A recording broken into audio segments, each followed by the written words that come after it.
thinking aku bisa aja itu berhenti kalau nggak ada teman-teman aku yang support kayak Betul. gitu. Kalaupun kita malu-maluin sekarang, orang tuh nggak bakal yang kayak inget terus gitu. Betul. Pasti kayak inget besoknya cerita ke temennya, abis itu udah lupa kayak yang Iya. mana orangnya nggak tahu kan. Iya, Ketemu betul di banget. jalan juga nggak bakal hafal gitu. Mungkin pelajaran terbesarnya itu jangan overthinking duluan gitu ya kali ya sebelum kita nyoba.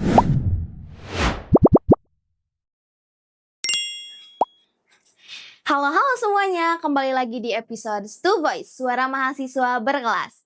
Jadi pada kali ini kita kedatangan narasumber hebat kita yang gak kalah keren dari narasumber kita lainnya. Yaitu ada Kak Patricia Putri Kisya Rintia Ningtyas, dipanggil Kak Cia boleh. Oke, Kak Cia. Kak Cia merupakan mahasiswi dari semester 6, jurusan pendidikan kimia. Oke, boleh Kak Cia sapa-sapa dulu Stu Lovers yang ada Halo di semuanya, salam kenal. Oke, jadi di sini Kak Cia merupakan mahasiswa prestasi yang mendapatkan juara di tingkat Fakultas Keguruan dan Ilmu Pendidikan yang diselenggarakan oleh Universitas Sultan Ageng Tirtayasa. Oke Kak Cia, kita langsung mulai aja kali ya. Iya boleh. Jangan lupa Stu Lovers yang di rumah siapin cemilan atau makanannya ya sembari mendengar kita. Oke Kak Cia, sebelum kita masuk nih ke pertanyaan-pertanyaan tentang mahasiswa prestasi ini, boleh nih Kak Cia, ceritain sedikit dulu tentang diri kakak dan mulai kesibukan kakak yang sekarang sedang dijalani atau aktivitas-aktivitas lainnya Kak. Oke, mungkin dari nama aja kali ya. Kenalin, nama aku Patricia Putri Kisya Rintia Ningtyas dari jurusan Pendidikan Kimia FKIP Untirta. Sekarang sedang berada di semester 6 dan mungkin kalau perkuliahan sekarang sibuknya lagi nyusun-nyusun persiapan sempro kali ya. Sempro. Iya. Berarti udah mulai kesempro-semproan Bismillah, doain ya biar cepat. Oke, siap. Untuk di luar perkuliahan sendiri aku sedang menjabat sebagai Board of Director untuk SRI, Society of Renewable Energy, sama mungkin kalau sehari-hari sibuk ngajar les aja sih di rumah. Sibuk ngajar les. Iya. Oh, berarti kakak punya les di rumah gitu ya? Oke, boleh deh. Kita langsung tanya-tanya aja nih tentang mahasiswa prestasi ya Kak. Boleh ya Kak ya? Iya, mungkin aku mau nanya nih sebelum masuk ke inti dari mahasiswa prestasinya, pastinya kan kakak memiliki motivasi untuk menjadi mahasiswa prestasi di tahun 2026 ini. Kira-kira apa sih Kak motivasi kakak mengikuti mahasiswa prestasi pada tahun 2026 kemarin? Iya, oke. Sebenarnya dari awal aku nggak yang kayak berniat pengen daftar banget sih ya, cuman suatu hari di chat nih sama dosen kayak, ngumumin kayak, "Kisya, daftar ini ya," karena termasuk yang lolos lah di antara seleksi dosen dengan mahasiswa lainnya bersama beberapa teman-teman aku yang lain. Nah, setelah itu kayak, ya udah apa salahnya nyoba lah ya. Iya. Terus ternyata karena aku sendiri merasa nggak yang kayak, banyak gitu prestasi akademiknya, ternyata yang pas kita ngelakuin kita ngelakuin seleksi itu nggak cuman penilaian akademik aja yang dinilai gitu, banyak juga faktor-faktor lainnya kayak gitu. Oke, boleh nih Kak, ceritain dong awal mula Kakak bisa sampai menang saat ini gitu. Oke, mungkin kalau awal mula pendaftarannya itu tadi ya, yang disuruh sama dosen. Untuk awal mula perkuliahan kali ya, dari semester awal tuh aku bukan tipe yang kayak ambis ngincer mahasiswa berprestasi banget. Cuman aku kayak untuk memaksimalkan kuliah aku tuh aku tiap semester bikin, kayak list yang harus target-target aku lah ya tiap semesternya. Terus kayak harus ikut kegiatan apa tiap semesternya, terus misalnya ada kegiatan khusus misal kayak beasiswa gitu-gitu kan nggak dibuka per semester banget ya, ada semester-semester khususnya. Nah, itu aku targetin kayak gitu sih. Kayak ikut organisasi juga aku nggak dari semester 1, semester 2, aku ikut organisasi itu di semester 3 kayak gitu. Karena pengen mengenal dulu lah kayak organisasi di kampus tuh kayak gimana, ngamatin teman-teman aku dulu baru aku join kayak gitu. Kalau boleh tahu itu ikut UKM atau organisasi apa Kak? Kalau aku itu masuknya ada satu ikut UKM pernah, English Debate Club, tapi sekarang udah demis. Habis itu aku ikut kalau misal organisasi luar kampus aku ada ikut Trust Ranger juga pernah, ikut Novo Club by Paragon. Oh, pernah. Iya pernah. Terus sama sekarang yang masih lanjut SRI sih, Society of Renewable Energy yang sekarang lagi nyoba daftar lah supaya terdaftar jadi UKM gitu. Jadi tapi itu masuknya masih ke eksternal gitu. Oke, iya Kak. Tadi kan Kakak juga cerita bahwa dari awal Kakak nggak ada niatan untuk mengejar mahasiswa prestasi gitu, karena memang dari Kakaknya juga belum terlalu, "Aku belum terlalu banyak prestasi," atau Iya. bagaimana segala macam gitu ya. Tapi menurut Kakak selama Kakak mencoba untuk mengikuti ajang mahasiswa berprestasi ini di tingkat fakultas gitu, ada nggak sih Kak tantangan yang terbesar yang Kakak hadapi dan menurut Kakak gimana nih, solusi untuk bisa menghadapi tantangan terbesar itu, Kak? Oke, untuk tantangan terbesar sendiri mungkin waktu seleksinya ya. Waktu seleksinya itu karena aku dikasih taunya lumayan mepet ya, jadi kayak persiapannya kayak kurang maksimal aja gitu aku ngerasanya. Karena ide yang aku bawain waktu seleksi juga itu tuh ide dari lomba yang sebelumnya aku ikutin, dan itu tuh Oh juga gitu. ditanyain waktu presentasinya. Iya, Mmm, cuman, aku bisalah jawabnya gitu, alhamdulillah. Terus, untuk apa sih tadi, persiapan persiapannya. persiapan dari awalnya, oh ini, apa namanya tadi itu, kendalanya ya, maksudnya kayak Tantangan tantangan terbesar Kakak? terbesar. Iya. Mungkin tantangan terbesarnya itu lagi aku juga lagi sibuk-sibuknya tuh, lagi SR itu lagi open recruitment kan, Oh terus aku iya, sebagai board of director tuh harus yang kayak ikut nyeleksi juga. betul. Jadi kayak mungkin lebih ke bagi waktunya sulit sih ya. Manajemen waktu Iya, ya? manajemen waktunya itu lumayan susah, cuman karena udah terbiasa dari awal-awal semester waktu culture shock masih jadi maba tuh, kayak jadi aku tuh punya to do list yang kayak sebulan jadwal aku tuh per hari ini ngapain, kayak gitu. Oh gitu. Terus per harinya aku juga ada to do list sendiri, untuk tugas kuliah aku to do list sendiri, kayak teman-teman aku sampai nggak percaya gitu. Kayak semalam semalam aku ngobrol sama mereka kayak, "Ih gue beneran punya tahu," terus aku screenshot-in kan Iya, kayak warna-warni banget isinya. supaya Kayak ceria ya, Kak, ya? iya, supaya nggak karena, menurut aku ya, kegiatan organisasi itu kan pasti sama kuliah pasti ada aja bentroknya ya. Iya pasti. Nah, seenggaknya kalau aku bikin kayak gitu, aku udah tahu nih misalnya acaranya dijadwalinnya di minggu depan. Nah, minggu depan aku udah ada kegiatan, jadi aku bisa izinnya tuh dari jauh-jauh hari gitu, nggak yang kayak mendadak kayak gitu. Seperti itu. Tadi kan Kakak sudah menjelaskan bahwa, susah ya untuk Mhm. manajemen waktu antara di perkuliahan ataupun pada saat Kakak ikut organisasi. Tadi salah satu solusinya membuat to do list ya? Iya. Betul.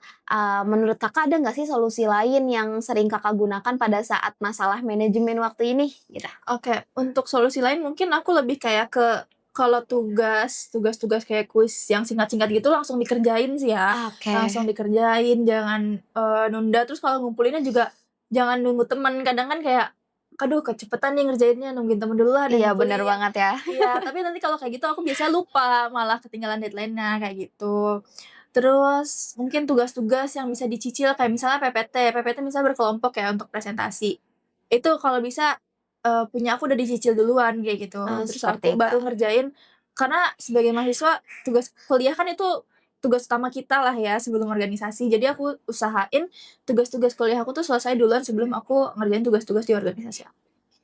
Oke, ini sangat amat bermanfaat sekali ya Stoolovers, jangan lupa nih yang di rumah, Stoolovers, mulai nyicil tugas-tugas kalian kalau misalnya ada ya, jangan dulu mementingkan tugas yang lain, Mhm. tapi tugas kuliah sendiri yang utama ini belum dikerjain gitu Stoolovers, jangan sampai seperti itu ya. Oke Kakak tadi juga kan menjelaskan, bahwa di mahasiswa prestasi ini tidak hanya, mengajukan prestasi akademik saja Mhm. gitu, tapi di sana juga non akademik juga ya, Kak? Iya, non-akademik, keaktifan organisasi, terus kayak ikut kegiatan volunteer-nya, Ah, gitu-gitu gitu. juga. Kalau boleh tahu, prestasi yang Kakak ajukan dalam bidang akademik di, ajang pemilihan mahasiswa prestasi ini apa ya, Kak? Kalau untuk di bidang akademik sendiri itu aku di semester 3 atau semester 4 sempat ikut lomba sama teman-teman aku, sekelompok itu ada Alia, Sabrina, sama Azha, itu dia ikut lomba, ICOSLI, International Competition gitu, Ah, untuk iya. poster, itu tuh bidangnya pendidikan kimia, terus aku ngajuin ide yang aku bawain juga di waktu presentasi seleksi untuk MAPRES ini, Iya, tentang inovasi tinta dari daun kering. inovasi tinta dari daun Iya, kering. tinta daun Oh, kering. Nah, habis itu, eee, menang alhamdulillah dapat silver medal ya. Nah, itu mungkin itu mmm, termasuk poin terbesar kali ya, karena mengapa aku bisa lolos di, seleksi dokumennya. Nah, oke. habis itu aku juga, bukan sempat upload ya, untuk beberapa MK di pendidikan kimia sendiri kan ada output-nya, membuat jurnal gitu ya. Iya. Nah, itu juga kami itu sempat sampai ke-publish lah 2 jurnal. 2 jurnal, Sinta 3 dan Sinta 4 Wow. kayak gitu. Mungkin itu poin lumayan besarnya di bidang akademiknya ya. Seperti itu. Iya. Kalau yang non-akademiknya bagaimana, Kak? Kalau yang non-akademiknya, aku kebetulan selain organisasi yang tadi, aku tuh juga suka ikut volunteer ya. Kadang kalau misalnya libur kuliah tuh kayak gabut aja gitu ikut volunteer. Terus waktu itu pernah ikut volunteer dari Desa Energi Berdikari kalau yang tahu. Jadi kita tuh volunteer selama 3 sampai 4 bulan di sebuah desa untuk masang PLTS. Kalau tahun kemarin prokernya kita masang PLTS dan juga sosialisasi UMKM tentang digitalisasi marketing. Wow. Nah, ternyata ada bonusnya nih, kita bisa konversi KKM ternyata. Oh, Itu bisa. Berarti iya. Kakak nggak ikut KKM? Enggak. Wah, keren banget Followers. Nah, jangan lupa ya kalau teman-teman mau konversi ke KKM boleh nih ikut yang tadi Kak Cia jelaskan seperti itu. Ya, Kakak. Tadi juga kan menjelaskan bahwa di Mapres ini ada itu ya, pastinya ada rangkaian-rangkaian apa saja yang harus disiapkan gitu. Nah, menurut Kak Cia sendiri dari pengalaman Kakak kemarin, apa sih yang harus disiapkan untuk kita bisa mengikuti seleksi mahasiswa prestasi di tahun berikutnya seperti itu? Oke, untuk persiapan mungkin mental kali ya, karena pas bagian persiapan dokumennya karena sendiri ya, kita bikin esai, kita bikin nyusun CV kita itu kayak masih aman lah, masih di rumah. Tapi kalau udah pas bagian presentasi itu kan di depan dosen dan juga di depan teman-teman finalis Mapres yang lain yang pasti itu kayak hebat-hebat juga. Betul gitu. banget. Makanya aku kayak aduh takut kena mental banget, tapi alhamdulillah bisa gitu. Berarti ya persiapan mental sama mental. ide yang paling wow yang kalian buat selama perkuliahan ini sih kayaknya. Gitu. Tadi kan juga Kakak sempat merasa kayak, wah kayaknya yang lain juga hebat nih daripada aku gitu. Ada nggak sih strategi yang Kakak punya untuk Kakak bisa lebih unggul daripada mereka seperti itu? Oke, mungkin kalau strategi, waktu kemarin aku nggak tahu ya ide mereka kayak gimana. Terus aku tuh bukan orang yang aktif di lingkungan FKIP ini, aku lebih aktif di lingkungan kampus secara luas dengan fakultas lain kan ya. Iya. Nah, mungkin strategi aku tuh aku banyakin latihan presentasinya sih sama temen aku, sama Alia. Itu tiap malam kita kayak, "Al, bantuin dong gue Zoom. Lu entar nanya, entar jawab pertanyaan." Berarti thank you banget nih untuk kalian ya. Terima kasih untuk Alia sudah menemani begadang. Jadi kayak aku waktu lomba yang internasional itu aku kayak bikin jadi itu kan bikin PPT. Nah, terus PPT-nya di-upload jadi untuk tips penggunaan AI juga sih. Nyuruh AI untuk bikin pertanyaan yang kira-kira bakal ditanyakan gitu dari presentasi aku. Terus aku minta Alia nanyain. Alia yang nanya, nanti aku yang jawab. Nanti dia kasih feedback lah kayak, "Ini bagusnya jawabannya kayak gini deh," gitu tuh. Kayak gitu. Seperti itu Aku ya. latihan sama Alia kayak gitu sih kebanyakan. Berarti udah ada support dari temen juga ya Support gitu, dari alhamdulillah. temen, iya, doa keluarga juga. Pasti sih. Sama dukungan dari dosen-dosen juga karena sebelum aku masuk ke tingkat fakultas juga aku sempat kayak diskusi ya sama dosen kayak bagusnya tuh aku bawain apa gitu bareng temen aku Dede juga. Seperti itu. Ya Kak, boleh lagi nih aku mau nanya, kira-kira ada nggak sih Kak faktor utama yang mendorong Kakak sampai pada titik saat ini gitu? Oke, mungkin faktor utamanya lingkungan juga sih ya, karena dosennya mendukung, memberi jalan, terus teman-temannya juga suportif banget. Temen aku yang sesama daftar sebagai finalis Mapres juga, Dede Febriana itu kayak ngajakin, "Ayo Ci latihan," terus kayak dia ngasih tahu kayak, "Ih, kalau yang tahun lalu yang menang yang gini gini gini, kamu kan bisa, udah gitu-gitu aja," kayak gitu. Jadi tips-tipsnya tuh aku sebenarnya nggak terlalu ngepoin yang tahun lalu menang gimana karena aku udah kayak pasrah gitu. Tapi kayak Dede yang kayak nge-support terus lah gitu.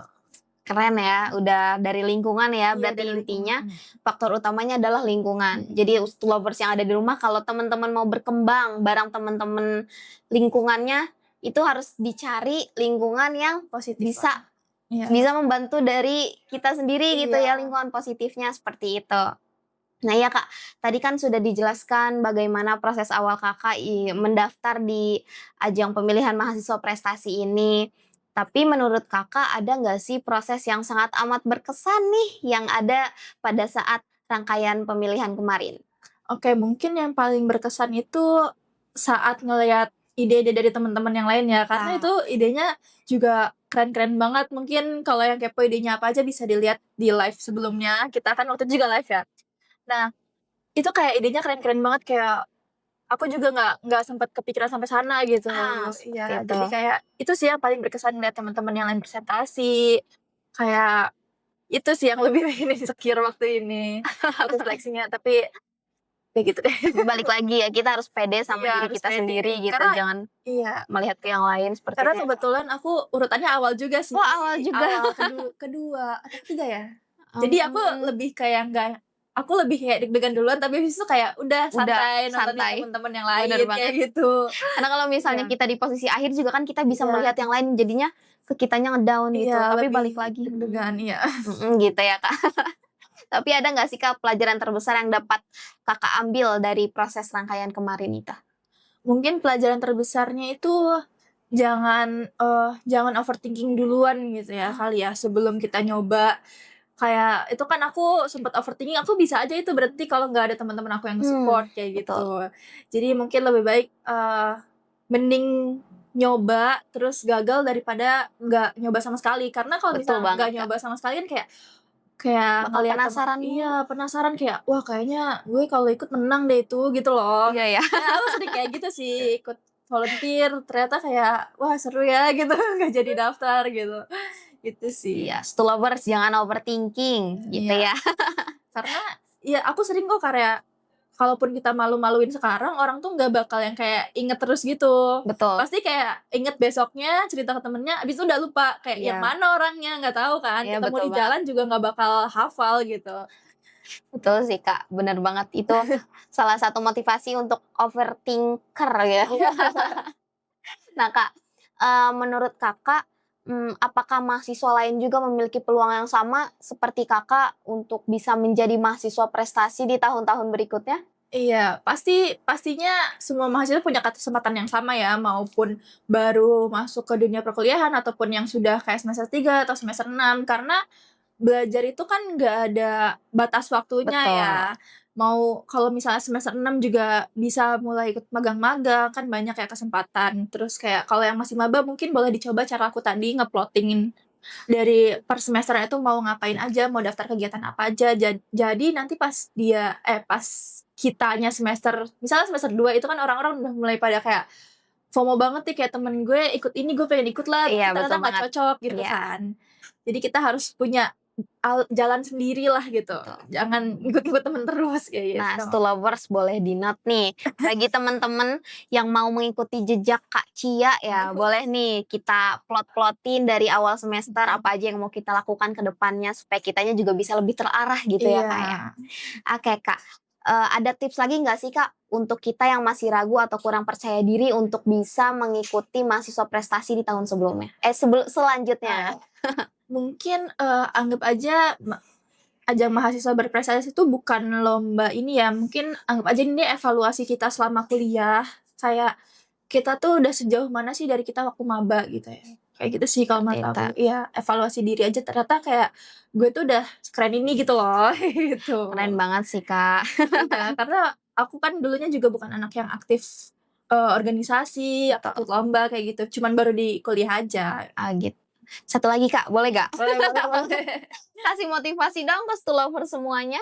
Oke, untuk motivasi mungkin, eee, iya sih, maksudnya waktu maba tuh emang kuliah tuh capek ya, tapi usahain sebelum kuliah berakhir juga ini buat yang di semester 6 atau semester 7, usahain maksimalin kesempatan kita sebagai mahasiswa semester 1 karena, mungkin ada yang kayak, "Ah, udahlah gue mah aktifnya nanti di S2 aja," tapi nggak semua orang punya kesempatan Betul. untuk S2 dan bahkan yang S2 pun banyak program-program dari perusahaan, pemerintah, ataupun organisasi, NGO yang cuman membuka kesempatan untuk mahasiswa S1. Jadi, puas-puasin Di sarjana di satu ini ya. S1 ini untuk ngikutin kegiatan yang kalian mau, tapi jangan jangan tinggalin juga kuliahnya gitu, tetap harus lulus tepat waktu. Betul banget, Kak. Iya. Oke, Kak Cia, makasih banyak ya udah bagi-bagi ilmu nih, Iya. selama Kakak proses rangkaian kemarin pemilihan mahasiswa prestasi pada tahun 2026. Semoga apa yang tadi Kak Cia sampaikan bisa memotivasi Stulovers yang ada di rumah untuk Iya. bisa lebih berkembang lagi ke depannya gitu ya, Iya. Kak Cia. Oke, terima kasih Kak Patricia yang sudah menyempatkan waktunya untuk datang di episode Stu Voice kita pada kali ini Iya, gitu. sama-sama. Semoga Kak Cia ke depannya bisa lebih sukses lagi dan bisa memotivasi kita semua Ya, seperti itu. amin. Terima kasih banyak ya atas undangannya. Sama-sama juga Kak. Dan jangan lupa kepada Stu Lovers, suara kalian itu penting dan setiap langkah kecil bisa jadi awal untuk Stu Lovers ke depannya. Jadi sampai jumpa di episode Stu Voice selanjutnya. Terima kasih.